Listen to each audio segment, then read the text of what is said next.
आज का हमारा टॉपिक है ग्लाइकोलिसिस। ग्लाइकोलिसिस को क्या बोलते हैं हम? इसको मैं सिंपल टर्म्स में डिफाइन करूँ तो ग्लूकोज का ब्रेकडाउन करता है to generate ATP. No matter whether oxygen is there और not, it happens. The process of glycolysis occurs in cytoplasm, and through the special channels, the glucose enter to the cytoplasm. We called it glued channels. What we called glued channel. Okay. इस glycolysis को मैं simple word में बोलूँ तो breakdown of glucose to generate ATP, यानी glucose को हम तोड़ते हैं किस लिए? एनर्जी जनरेट के लिए। ठीक है, यह कहाँ होता है? साइटोप्लाज्म में होता है। ठीक है, कोई no matter whether oxygen is there और नॉट, ये दोनों चीज में हो सकता है, आइदर एरोबिक और एनारोबिक। No matter. और इसको ग्लूट चैनल के थ्रू वो अंदर बाहर ग्लूकोज आ जा सकता है। तो ग्लूकोज बहुत ही अनस्टेबल है, वो अंदर भी आएगा बाहर भी जाएगा। तो हमें पूरा ग्लाइकोलिसिस का प्रोसेस रन करना है। ठीक है, तो वो प्रोसेस हमें पूरा रन करने के लिए क्या चीज की जरूरत होगी? वो मॉलिक्यूल स्टेबल रहे, वो एक ही जगह पे रहे, तो ही हमारा ग्लाइकोलिसिस का प्रोसेस हो पाएगा। तो हम क्या करते हैं, ग्लूकोज 6 फॉस्फेट, वो एक स्टेबल मॉलिक्यूल है, वो ग्लूट चैनल उसको अलाउ नहीं करेगी आप बाहर जाने के लिए। ठीक है, तो हम लोग ग्लूकोज को ग्लूकोज 6 फॉस्फेट में कन्वर्ट कर देते हैं by the help of hexokinase enzyme. By the help of hexokinase enzyme हम ग्लूकोज को ग्लूकोज 6 फॉस्फेट में कन्वर्ट कर देते हैं। क्यों? क्योंकि वो ग्लूकोज अब बाहर ना जा पाए। किसकी मदद से? हेक्सोकाइनेस की मदद से। ठीक है, और कहाँ डालते हैं? ग्लूकोज के 6 कार्बन पे फॉस्फेट ग्रुप हम अटैच करते हैं और ग्लूकोज को ग्लूकोज 6 फॉस्फेट में कन्वर्ट करते हैं। ठीक है, अभी ग्लूकोज 6 फॉस्फेट कन्वर्ट हो ग्लूकोज 6 फॉस्फेट को हम किस में कन्वर्ट करते हैं? फ्रक्टोज 6 फॉस्फेट में, with the help of phosphohexoisomerase, with the help of phosphohexoisomerase। Glucose 6 phosphate को फ्रक्टोज 6 फॉस्फेट में कन्वर्ट किया by the help of phosphohexoisomerase। अभी फ्रक्टोज 6 फॉस्फेट को हमने फ्रक्टोज 1,6-बाइफॉस्फेट में कन्वर्ट किया। फ्रक्टोज 1,6-बाइफॉस्फेट क्या सजेस्ट करता है? यानी फ्रक्टोज के वन का फर्स्ट कार्बन पे और सिक्स कार्बन के दोनों कार्बन पे हमारे क्या है? फॉस्फेट ग्रुप अटैच्ड है। ठीक है, अभी एक चीज मैं आपको इधर समझा रहा हूँ। इधर हमने ग्लूकोज को ग्लूकोज 6 फॉस्फेट में कन्वर्ट किया, तो हमारे पास फॉस्फेट ग्रुप कहाँ से आया अटैच करने के लिए? तो हमने बाहर से एटीपी ली। बाहर से क्या ली? एटीपी ली, और एटीपी को ब्रेक डाउन किया, एटीपी ली। ठीक है, तो उसमें से एटीपी की फुल फॉर्म क्या है? Adenosine triphosphate. यानी कितने फॉस्फेट ग्रुप होते हैं इसमें? 3 फॉस्फेट ग्रुप होते हैं। ठीक है, तो उसमें से एक फॉस्फेट ग्रुप किधर लग गया? इधर। तो बचे कौन से? तो हमारी बॉडी में कौन? दो एडीपी है। कितने एडीपी है? 2 एडीपी है।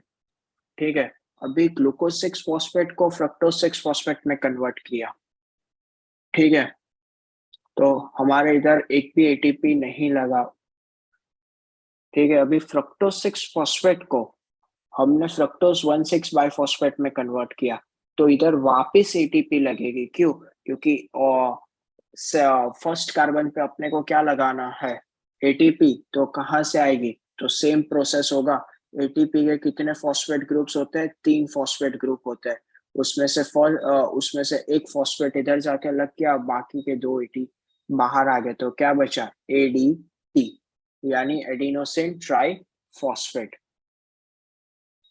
ठीक है, मैं इसको वापस आपको समझा देता हूँ। ये कंसेप्चुअल चीज है कि आपके पास इधर ग्लूकोज 6 फॉस्फेट है, तो आपको ग्लूकोज 6 फॉस्फेट आप कैसे कन्वर्ट करोगे बाहर से?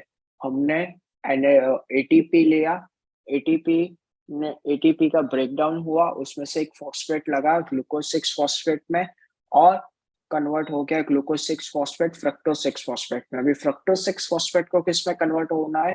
फ्रक्टोज 6 1 बाइफॉस्फेट में। तो अगेन हम अपने को फॉस्फेट ग्रुप चाहिए, तो हमने क्या किया, अगेन बाहर से एटीपी दी, तो हमारा किस में कन्वर्ट हो गया? फ्रक्टोज 1,6 बाइफॉस्फेट में।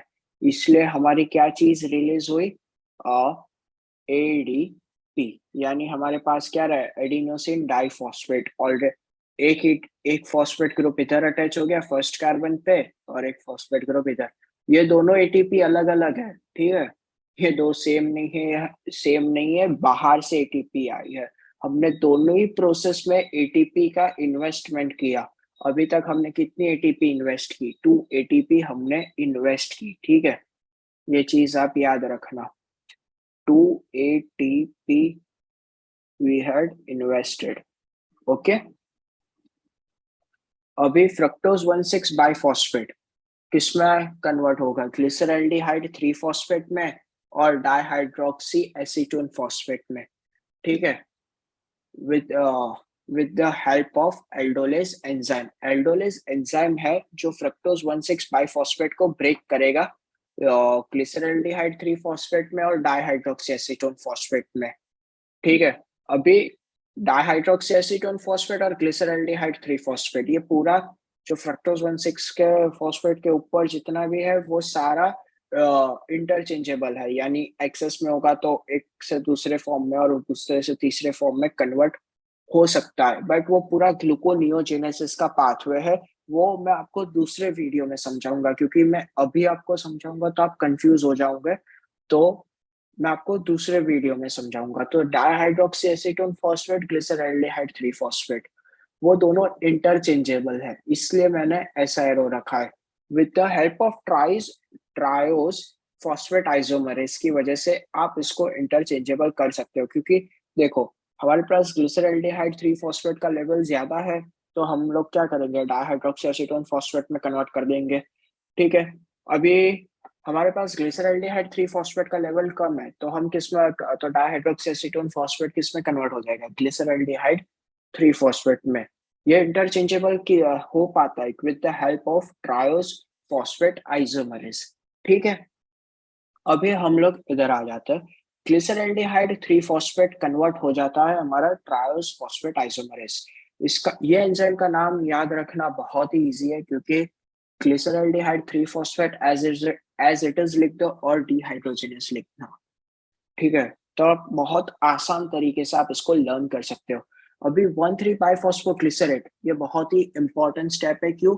क्योंकि हमारी फर्स्ट एटीपी का प्रोडक्शन इधर होता है। हमारी फर्स्ट एटीपी कहाँ बनती है? 1,3 बाइफॉस्फोग्लिसरेट में बनती है। कहाँ बनती है हमारी फर्स्ट एटीपी बॉडी की? वो हमारी बनती है 1,3 बाइफॉस्फोग्लिसरेट। ये ग्लिसरल्डिहाइड 3 फॉस्फेट क्या है? टू ग्लिस टू ग्लिसरल्डिहाइड फॉस्फेट बनते हैं, 2 ग्लिसरल्डिहाइड 3 फॉस्फेट बनते हैं, तो ये भी कितने बनेंगे? 1,3 बाइफॉस्फेट ग्लिसरल्डिहाइड। तो एटीपी भी कितने बनेंगे? 2 एटीपी बनेंगे। एक मॉलिक्यूल से एक एटीपी, तो 2 मॉलिक्यूल से 2 एटीपी, ठीक है। तो हमारा 3 फॉस्फोग्लिसरेट भी क्या होगा? 2 होगा। हमारा 2 फॉस्फोग्लिसरेट भी क्या होगा? 2 होगा। फॉस्फोइनोल पाइरुवेट भी क्या होगा? 2 होगा। और पाइरुवेट भी क्या होगा हमारा? 2 होगा, ठीक है। अभी 3 फॉस्फोग्लिसरेट फॉस्फोग्लिसरेट काइनेट क्या करता है? 3 फॉस्फोग्लिसरेट में कन्वर्ट करता है। 3 फॉस्फोग्लिसरेट किस में कन्वर्ट करता है? फॉस्फोग्लिसरेट न्यूटेज में। और 2 फॉस्फोग्लिसरेट किस में कन्वर्ट करता है? फॉस्फोइनोल पाइरुवेट में with the help of enolase enzyme. अभी फॉस्फोइनोल पाइरुवेट भी अगेन एक इंपॉर्टेंट है, क्यों? क्योंकि इधर भी क्या होता है हमारा? ATP production. एक फॉस्फोइनोल पाइरुवेट से एक एटीपी, तो 2 फॉस्फोइनोल पाइरुवेट से कितने एटीपी? 2 एटीपी। कौन सा एंजाइम वर्क करता है? Pyruvate kinase. कौन सा एंजाइम वर्क करता है? Pyruvate enzyme. Pyruvate kinase. At the end of हमको क्या मिलता है, पाइरुवेट। अभी हमारे पास ऑक्सीजन की अवेबिलिटी होगी तो वो क्रैब्स साइकिल में जाएगा, नहीं तो फिर लैक्टोज डिहाइड्रोजिनेस की वजह से की हेल्प से वो पूरा प्रोसेस रिपीट करेगा। वो पूरा हम ग्लूकोनियोजेनेसिस में इन डेप्थ पढ़ेंगे, एरोबिक एनाएरोबिक क्या चीज होती है वो हम पूरा करेंगे। बट आप अभी इतना याद रख लो, दो हमारे एटीपी का प्रोडक्शन कौन से स्टेप में होता है, 1,3-बाइफॉस्फोग्लिसरेट और फॉस्फोइनोल पाइरुवेट। ठीक है, हमारा एल्डोलेज एंजाइम है वो क्या करता है, ब्रेक करता है किसमें, 3-फॉस्फोग्लिसरेट और डाइहाइड्रोक्सी एसीटोन फॉस्फेट में। ठीक है, हमारा ग्लूकोज 6 फॉस्फेट में कौन सा एंजाइम हेल्प करता है, हेक्सोकाइनेस एंजाइम है, वो हमको हेल्प करता है। हमने एटीपी कहाँ इन्वेस्ट की, ग्लूकोज से ग्लूकोज 6 फॉस्फेट जो प्रोसेस हो रहा है उसमें हमने एटीपी इन्वेस्ट की। दूसरी कहाँ की, फ्रक्टोज 6 फॉस्फेट से फ्रक्टोज 1,6-बाइफॉस्फेट जो प्रोसेस हो रहा है उसमें की। ठीक है, अभी फॉस्फोफ्रुक्टोकाइनेज 1 किधर आता है, हमारा फ्रुक्टोज 6 फॉस्फेट से फ्रुक्टोज 1,6-बाइफॉस्फेट को जो हम कन्वर्ट करते हैं उधर हमारा फॉस्फोफ्रुक्टोज काइनेज 1 आता है। ठीक है, आप इस हिसाब से लर्न करो तो आपको पूरी साइकिल बहुत ही इजीली और फ्लो में लर्न हो जाएगी। बेसिकली ग्लाइकोलिसिस के दो से तीन ही कंसेप्ट है जो समझने जैसे, बाकी आपको रिपीटेडली लर्न करना पड़ेगा। अभी हम लोग क्या करते हैं, glycolysis. What is glycolysis? Glycolysis is basically breakdown of glucose. Why we do the breakdown of glucose? To generate ATP. ATP आती है, कहाँ होता है ग्लाइकोलिसिस का प्रोसेस, साइटोप्लाज्म में। ठीक है, साइटोप्लाज्म में हमारा प्रोसेस होता है, कौन से चैनल के थ्रू, ग्लूकोज हमारी बॉडी में आता है, ग्लूट चैनल की हेल्प से। ठीक है, अभी ग्लूट चैनल के भी बहुत सारे टाइप है, अभी इतना डेप्थ में जाने की जरूरत नहीं है आपको। There are basically 4 types of glut channel, type 1, type 2, type 3, type 4। मैं आपको दूसरे वीडियो में इसको थोड़ा डेप्थ में समझाऊंगा, क्योंकि अभी समझाऊंगा तो आप कंफ्यूज हो जाओगे।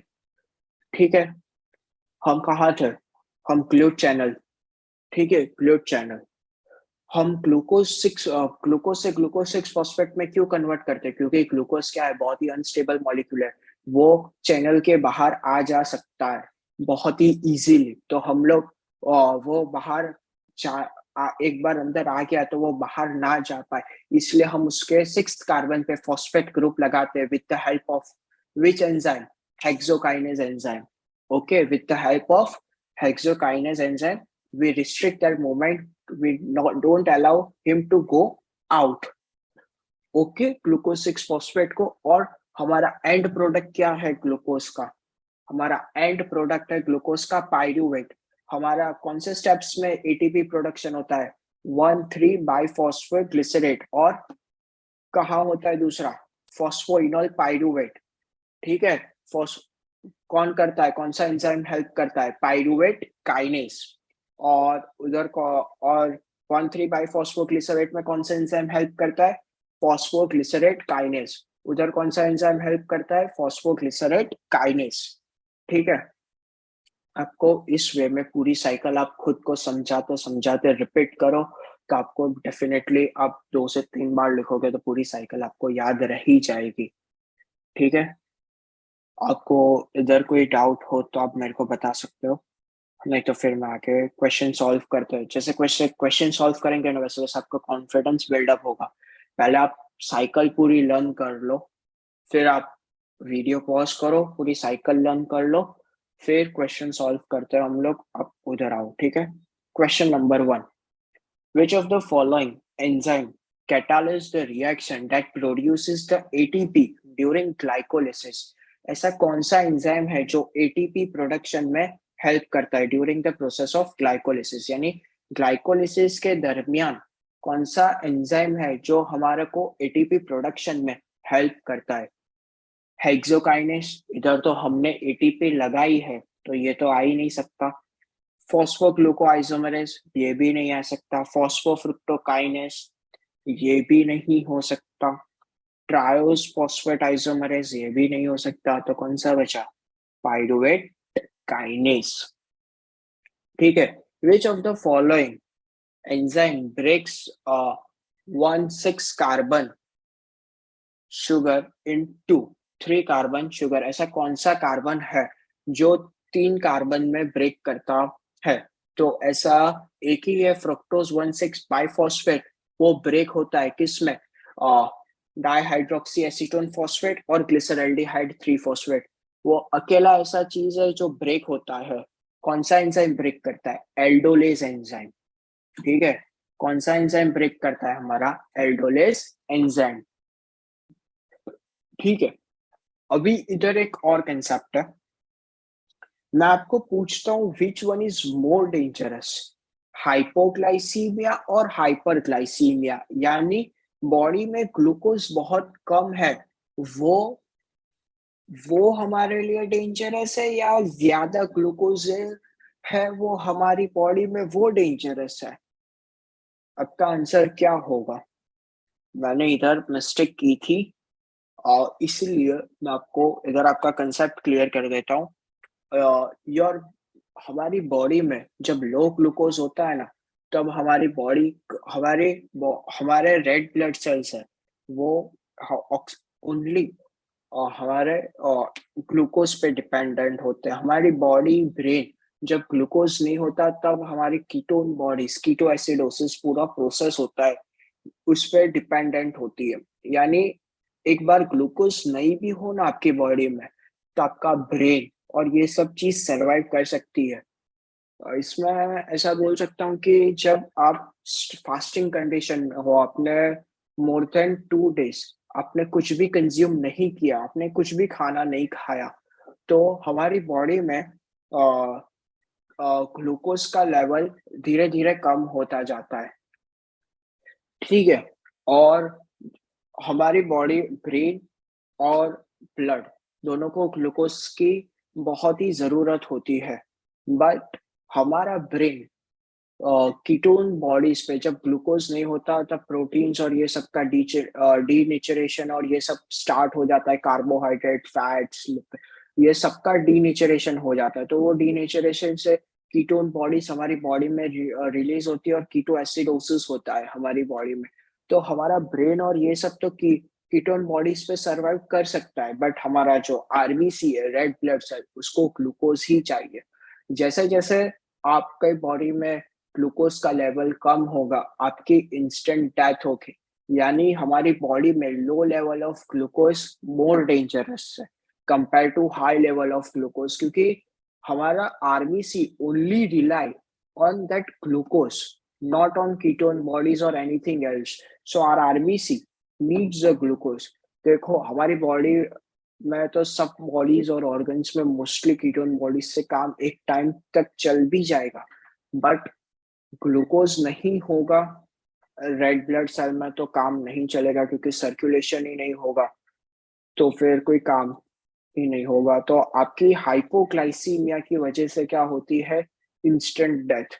विच one is more dangerous? Again I am repeated, hyperglycaemia और hypoglycaemia. Hypoglycaemia is more dangerous compare to hyperglycaemia.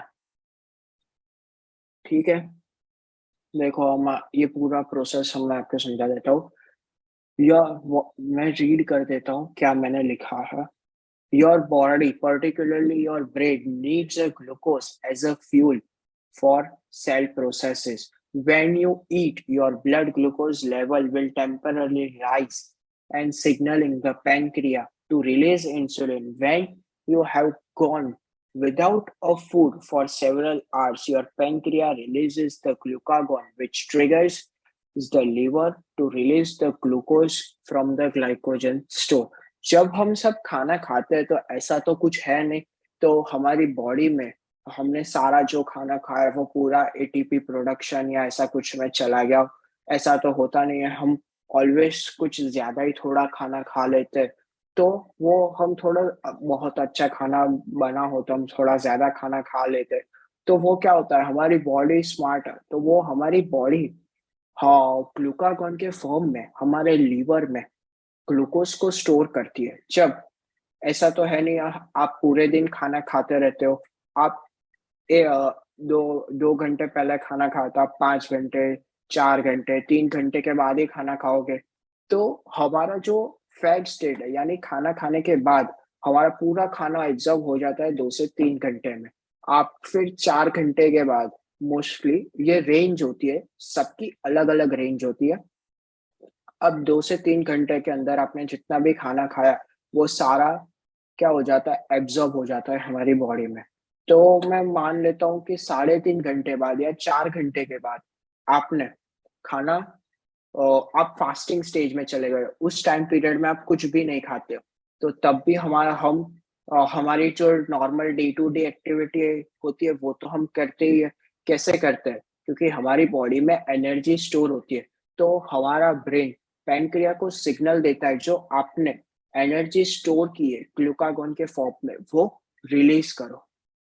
ठीक है, वो पूरा ग्लूकोनियोजेनेसिस का पाथवे वो हम इन डेप्थ नेक्स्ट वीडियो में पक्का डिस्कस करेंगे। ठीक है, in your blood sugar are too high, your blood vessels are damaged and organs and they supply with blood are damaged as well. Consistently, the high level of blood sugar leads the kidney, heart, liver and brain injury over a time. इधर क्या लिखा है कि ये पूरा hyperglycaemia है। ठीक है, इसमें ऐसा लिखा है कि जब आपकी बॉडी में ज्यादा ग्लूकोज होगा तो वो क्या करेगा, आपके ब्लड वेसल्स को डैमेज करेगा, आपके किडनी को डैमेज करेगा, हार्ट को डैमेज करेगा, लीवर को डैमेज करेगा, ब्रेन को डैमेज करेगा। जितना ग्लूकोज हाई होगा उतना, बट इधर क्या लिखा है, ओवर अ टाइम। ठीक है, और if your blood sugar are too low, your brain will starve for energy. As a result, you could pass out, enters a coma, and potentially dies in a matter of hour. इधर R है और उधर over a time। ये चीज आप ध्यान रखना, क्योंकि मैंने गलती की थी मेरे टाइम पे, तो आप ये गलती मत करना। ठीक है, which one is more dangerous, hyperglycemia or hypoglycemia? Which one is more dangerous? Hypoglycemia is more dangerous. Okay, अभी फॉस्फोफ्रुक्टोकाइनेस के एग्जांपल्स है। There are 3 types of genes: PFKL, PFKM, PFKP. PFKL is expressed in the liver, and the gene for this isozyme is found on chromosome 21. PFKM is expressed in the muscles, and the gene is found on chromosome number 21. And PFKP is expressed in platelet, and gene is found in chromosome 21. ये ऐसा कहना चाहता है phosphofructokinase कि आपकी body में ये PF फ्रुक्टोकाइनेस के बहुत सारे जो एल और पी है, यानी लिवर और प्लेटलेट्स है, उसकी अभी तक में कोई डेफिशिएंसी हो सके और उसका कुछ डैमेज हो, ऐसा कुछ एज सच अभी आइसोलेटेड नहीं हुआ है। ठीक है, यानी अभी तक मिला नहीं है ऐसा कुछ, उसकी डेफिशिएंसी से पेशेंट कुछ मर वर गया हो, ऐसा कुछ हुआ हो। ठीक है, यानी कुछ स्टार्विंग स्टेज में या कोमा में चला गया हो, ऐसा कुछ नहीं हुआ है। पीएफ के एम की वजह से डेफिनेटली हुआ है। आपकी बॉडी में जब पीएफ के एम की डेफिशिएंसी होती है, यानी आपके मसल्स वो आप सही से काम नहीं कर पाते, आपके मसल्स सही से काम नहीं कर पाते। ठीक है, आप लिथार्जी फील करते हो, क्यों? क्योंकि आपकी बॉडी के जो सेल्स है, जो मसल्स के सेल्स होते हैं, प्रॉपर ग्लाइकोलिसिस हो नहीं पा रहा, क्योंकि पीएफ के एम की डेफिशिएंसी की वजह से आपका उधर प्रॉपर ग्लाइकोलिसिस नहीं हो पा रहा। ग्लाइकोलिसिस नहीं हो पा रहा उधर प्रॉपर, तो प्रॉपर एटीपी जनरेट नहीं होगी। एटीपी जनरेट नहीं होगी तो आपको एनर्जी फील नहीं होगी, तो एनर्जी नहीं होगी तो आप लिथार्जी फील करोगे। आपको एक्सरसाइज, आप कुछ भी नॉर्मल से normal day to day activity होती है वो भी आप नहीं कर पाओगे। तो उधर क्या होगा, आपके जो ग्लाइकोजन होते हैं, जो ग्लूकोज का जो स्टोरेज होगा, एक्सेस स्टोरेज होगा उसकी वजह से, क्योंकि एटीपी नहीं होगा तो हमारी बॉडी क्या करेगी, आपको ग्लूकोज स्टोर करेगी आपके, देखो ग्लूकोज है तो ग्लूकोज से ग्लूकोज 6 फॉस्फेट से ग्लूकोज नहीं बन सकता, तो वो हमारा ग्लूकोज 6 फॉस्फेट लीवर में जाके क्या करेगा, ग्लाइकोजन में फॉर्म में कन्वर्ट होगा, ग्लाइकोजन के फॉर्म में कन्वर्ट होगा, ग्लाइकोजन के फॉर्म में कन्वर्ट होगा। क्यों? क्योंकि आपका ग्लाइकोलिसिस ही नहीं हो पा रहा, तो आपके बॉडी तो आपके मसल्स में क्या होगा, ग्लाइकोजन का एक्सेस स्टोरेज हो जाएगा। अभी जो ग्लाइकोजन का एक्सेस स्टोरेज हो गया तो क्या होगा, आपके इस बॉडी को से वैसे भी ग्लाइकोलिसिस हो नहीं पा रहा, कुछ भी नहीं हो पा रहा, तो आपकी बॉडी में टर्वी डिजीज फॉर्म हो जाएगा। जब हम ग्लाइकोलिजन पाथवे पढ़ेंगे, इसके ये टर्वी डिजीज के बारे में बहुत ही इन डेप्थ डिस्कस में करूंगा, बट आप इतना याद रख लेना कि आपकी पीएफ के एम की डेफिशिएंसी वजह से ग्लाइकोलिसिस आपकी बॉडी में एटीपी प्रोडक्शन नहीं हो रहा, एटीपी प्रोडक्शन नहीं हो रहा तो आपको एनर्जी नहीं मिल रही, एनर्जी नहीं मिल रही तो आप लिथार्जी फील करोगे, लिथार्जी फील और ग्लाइकोलिसिस नहीं हो रहा तो ग्लूकोज 6 फॉस्फेट ग्लूकोज में कन्वर्ट नहीं हो रहा, ग्लूकोज 6 फॉस्फेट लिवर में जाके ग्लाइकोजन के फॉर्म में कन्वर्ट हो रहा है, ग्लाइकोजन के फॉर्म में क्या हो रहा है, कन्वर्ट हो जा रहा है। ठीक है, ग्लाइकोजन के फॉर्म में कन्वर्ट हो जा रहा है, और वो ग्लाइकोजन का एक्सेस हो जाएगा, क्योंकि ग्लाइकोलिसिस नहीं होगा तो हम क्या डेवलप करेंगे, टर्वी डिजीज होगी। बस इतना सिंपल है मैकेनिज्म, आप ये चीज याद रखना। ठीक है, अभी पीएफ के पी और पीएफ के एल की अभी एज सच हमने डीप रिसर्च नहीं की, यानी उसकी डेफिशिएंसी से कुछ हो रहा है ऐसा कुछ नहीं मिलने को आया। चल इसके ऊपर एक क्वेश्चन सॉल्व कर लेते हैं। If a person would be deficient in all the forms of PF, if the person would be deficient in all the forms of PF, then person would have lower normal of glycogen. देखो PF के L glycogen store करता है, ठीक है, यानी liver में defect होगा तो लीवर में डिफेक्ट होगा तो ग्लाइकोजन जो हमारा लीवर जो एक्स्ट्रा ग्लूकोज वो जो हमारे बॉडी में है वो जो स्टोर करता है वो डेफिनेटली कम होगा।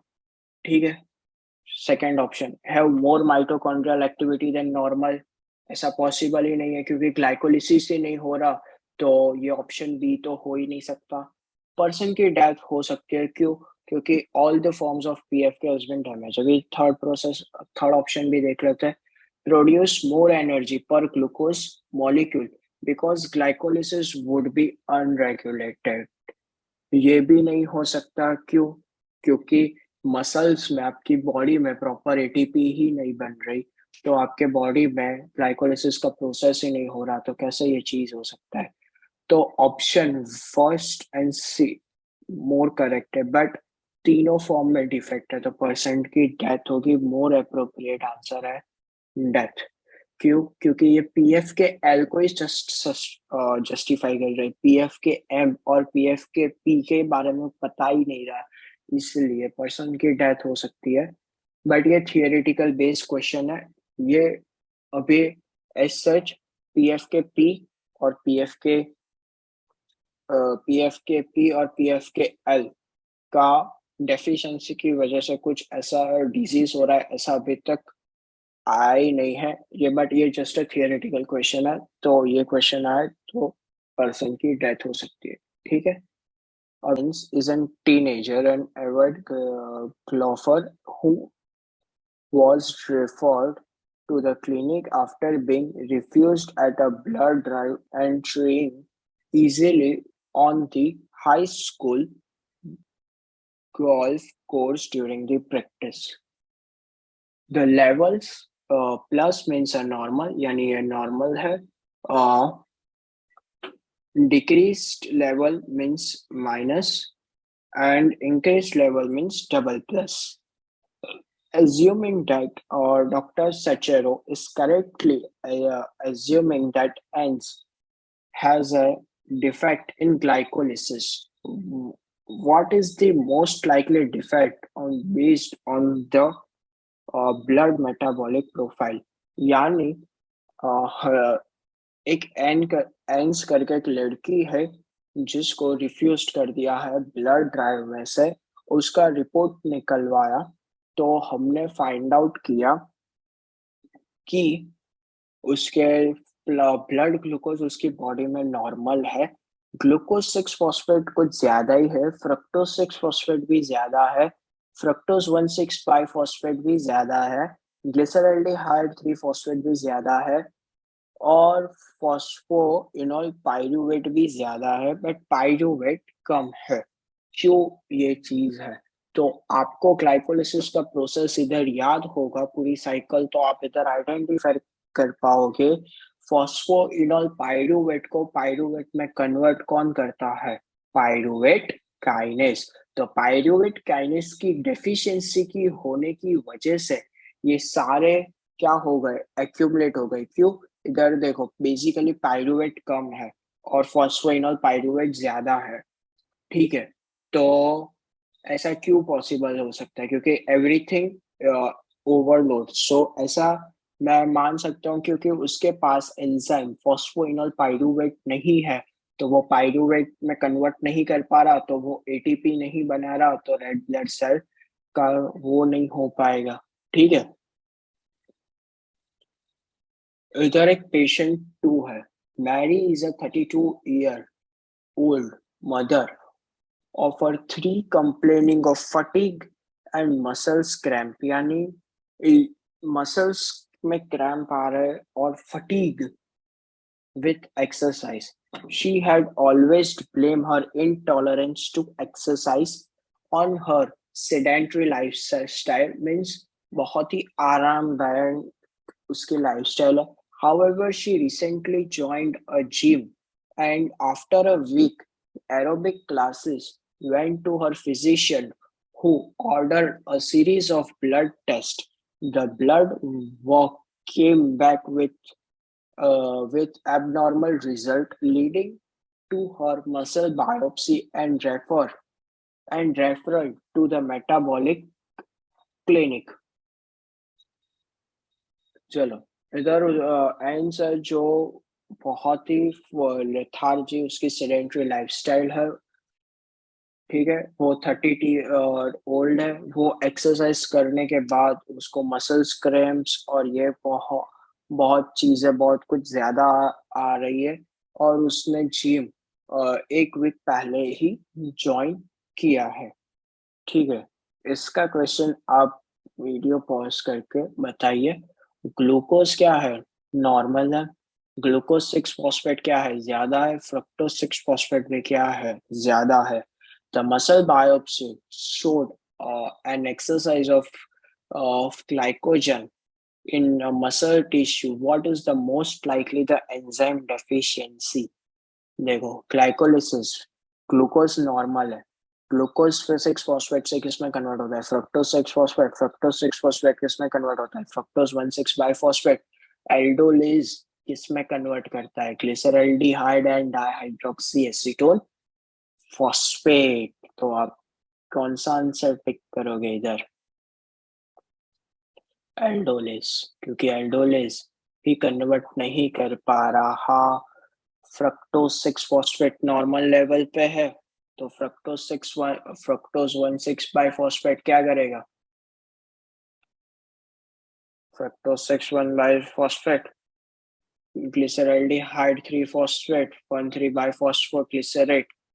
तो फ्रक्टोज 1,6 बाइफॉस्फेट किसमें ब्रेक डाउन करता है? एल्डोलेज। बट फ्रक्टोज 1,6 बाइफॉस्फेट की डेफिशिएंसी है, तो क्या होगा? तो फ्रक्टोज 6 1 फॉस्फेट फ्रक्टोज 1,6 बाइफॉस्फेट में नहीं कन्वर्ट कर पा रहा है। क्यों? कौन से रीजन से? हमारा फ्रुक्टोकाइनेज 1 की डेफिशिएंसी की वजह से ये हमारा फ्रक्टोज 1,6 फॉस्फेट फ्रक्टोज 1,6 बाइफॉस्फेट में नहीं कन्वर्ट कर पा रहा। मैं आप कंफ्यूज हो गए होंगे, मैं आपको बताता हूँ। फ्रक्टोज 6 फॉस्फेट है, क्या है? एक्यूमुलेटेड है, बट ये क्या है? डिक्रीज है उसमें। तो क्यों डिक्रीज है? क्योंकि इसकी डेफिशिएंसी है, इसकी डेफिशिएंसी है, तो इसमें कन्वर्ट नहीं होगा, तो इसमें कन्वर्ट नहीं होगा, तो ये भी नहीं होगा, ये भी नहीं होगा, ये सबकी डेफिशिएंसी होगी। इसका हमने वो डोज दे दिया, तो ये सब चीज नॉर्मल में आ गए। तो इसकी डेफिशिएंसी की वजह से एंड्स में लेथार्जी और ये सब हो रहा है। ठीक है, फॉस्फोफ्रुक्टोकाइनेज 1 की डेफिशिएंसी की वजह से ये चीज हो रही है। The muscle biopsy showed that excess of glycogen in muscles tissue was most likely the enzyme deficiency। ठीक है, पायरुवेट काइनेस हो ही नहीं सकता। क्यों? क्योंकि इधर ऑलरेडी डेफिशिएंसी है, तो ये तो होगा नहीं। हेक्सोकाइनेस नॉर्मल लेवल में है। एल्डोलेज का भी नहीं हो सकता क्योंकि फ्रक्टोज 6 फॉस्फेट बाइफॉस्फेट में कन्वर्ट ही नहीं कर पा रहा ना, इसीलिए। आंसर क्या है हमारा? Phosphofructokinase 1। If you wanted to test the red blood cell of their ability to complete the glycolysis, what compound would you try to detect? तो हमारा एंड प्रोडक्ट क्या होता है ग्लाइकोलिसिस का? यानी पूरा ग्लाइकोलिसिस अपने को टेस्ट करना है कि एटीपी प्रोडक्शन और ये सब कुछ हुआ है। तो हमारा एंड प्रोडक्ट क्या होता है? पायरुवेट। तो अपने को क्या डिफिनेटली डिटेक्ट करना पड़ेगा? पायरुवेट। ठीक है,